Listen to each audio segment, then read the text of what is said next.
so I let the yarn cool overnight. We are going to start washing it now. And I'm just going to go through quickly one by one. This one is the acrylic. So we'll see how much rinses out of here. I don't anticipate it really holding a lot of the color. It is probably just stained.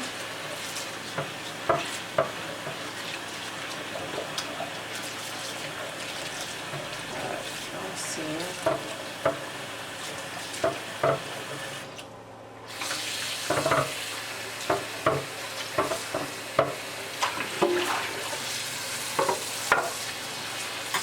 I'm going to rinse this a few times and I'll bring you back and I'll tell you as I go through each one. Okay, so this next one here is our wool and acrylic blend. So I'm going to see how much it actually absorbed. It looks like it actually did get some of the yellows and a little bit of the orange. As you can see, even here, it didn't really want to pick up the speckling. The speckling didn't really stay on the regular acrylic either, so I'm just going to wash this yarn. I also want to compare and see how the texture held up compared to the dry skein once it's all dry. So I'm just going to wash this one and I'll bring you guys back once I have my next one ready.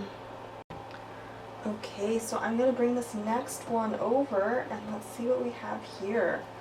This is our 100% cotton, and if you can see the speckling right there, it did pick up the speckling. It looks like the blue and green came over the top, and we got a lot of yellow right here on the bottom, so I'm very excited to wash this one and see how this color turns out. And because I left it on the stove so long to heat cook, I don't anticipate the color really bleeding much, except for maybe where these speckles are, because there was it was powdered dye, so it might not have fully absorbed. But yes, because this is cotton, I can agitate it more as I wash it than I would be able to with the mohair or the wool. Or the alpaca, because those have the possibility of felting. So there's not that much color in there. I'm just going to wash this probably 2 or 3 more times, and then I'll bring you back for the next fiber. Okay, so this next one here,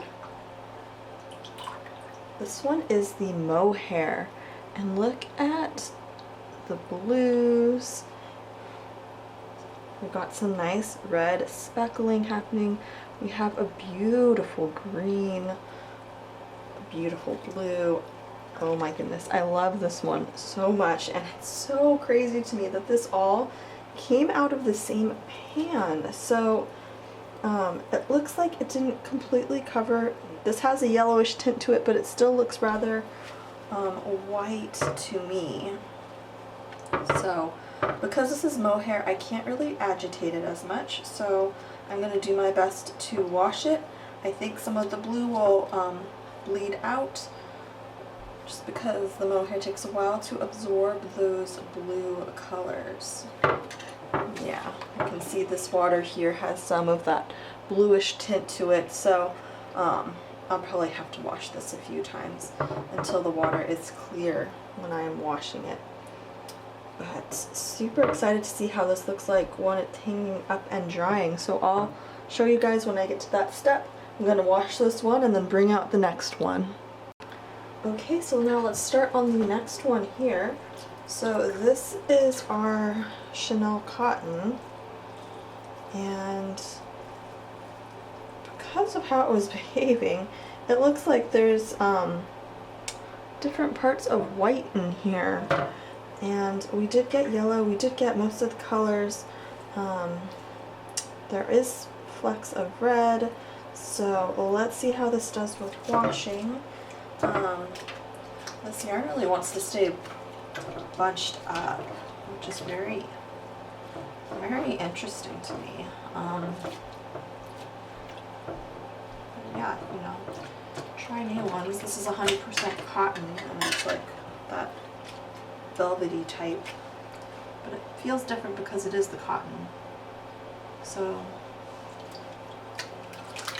I don't anticipate this one having much color to wash out, because it should have absorbed the color fairly well. Even these flecks of red, everything's looking really good. I don't really see much color in this water. So I'll probably rinse it a second time and call this one good, and then we can move on to the next one. Okay, so now let's move on to our next color, or our next fiber, I should say. This one right here, this is our bamboo, 100% bamboo. And I'm amazed at how well this appears to have picked up these blues. Do you see these blues here? Oh my goodness. So the yellow, I do see that there are some white parts here. But for the most part, these fibers look beautiful. There is a little light fleck from the red and the brown. Those don't seem to be as prominent, but this yellow, green, and blue, oh my goodness, it is gorgeous. So I'm gonna wash this one. It really looks like this absorbed super well. Very well. I don't really see that much bleeding at all. So I'm gonna rinse it twice just to get rid of all the vinegar that was in the dye bath, and then we shall move on to the next fiber. Okay, so we have 2 more left. So let's see, this one right here, this is our alpaca. They've really picked up these oranges. The other ones really didn't do that. And then look at these blues. We have a really nice variety of greens, the speckling from the red and brown. Oh, I really like this orange. So I am really happy with how this alpaca behaved with the dyes that we used. It really picked up this coloring here, which I'm really excited about. And I've dyed with some alpaca before. I don't know how much bleeding there will be as I wash this. I don't really think there will be that much. It tends to absorb really well, and this is an alpaca wool blend, so there really should not be that much bleeding. If we look here, it is very light. There is color in the water, so I'll probably wash this 2 more times, and then we can move on to the last fiber. And we are on our last fiber. So this is our silk merino blend. We have this beautiful orange going into the green, going into the blue. There is these spots of white, but the color penetration looks pretty good. I'm really happy with these colors right here. So I've never dyed silk before. I know the merino shouldn't really bleed that much. And so I'm just going to wash these.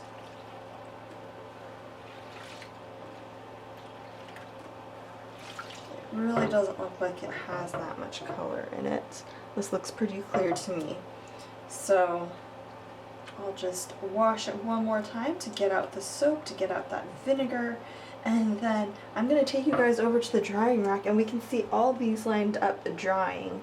So give me a sec to wash this and we'll go over to the drying rack.